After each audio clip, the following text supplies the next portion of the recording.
isang interview ay inamin nga ni Aiko Melendez kung gaano siya humahanga sa grupo ng SB19. June 19, 2024 nang unang ilabas ni Aiko Melendez ang paghanga kay Stel.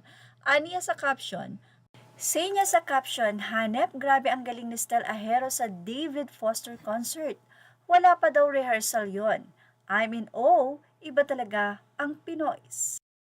Kwento nga sa nasabing interview na ito, sinabi ni Aiko na sobrang humanga daw siya kay Stel Ahero nang ito ay madinig niya sa pagkanta niya kay David Foster o sa concert ni David Foster at iyan naman po talaga ay nag-viral.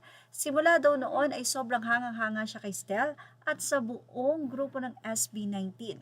Ayon pa kay Aiko that time na napanood niya nga po si Stel na kumanta ay gustong-gusto niyang magpa-picture pero hindi na nga daw niya ito naabutan at umalis na si Stel.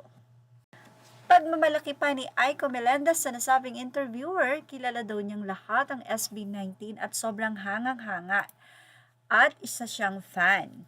Ayon pa kay Aiko, nang tanungin siya ng interviewer kung mamimit mo ng personal ang SB19, ano ang gusto mong itanong sa kanila?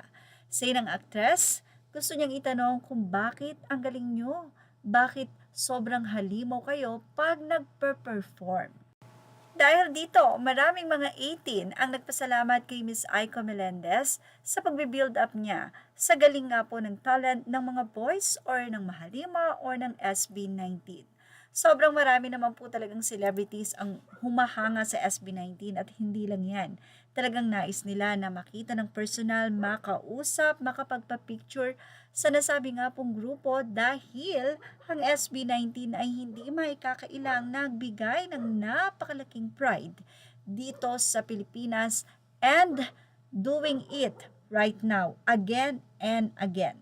Sa ngayon, busy-busy ang SB19 sa kanila nga pong mga nalalapit na concert at mga event and ang kanilang patuloy na pagkuha ng marami o pagtanggap ng maraming mga endorsement. Sobrang mahal na mahal din ang SB19 ng kanilang mga ini-endorso dahil very effective endorser ang SB19. Ito'y dahil na rin sa kanilang fandom or ang solid na fandom ng SB19, walang iba kundi ang 18.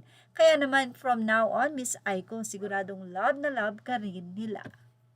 Images are all credit to the rightful owners. Please like, share, and subscribe. Thank you for watching Showbiz Now.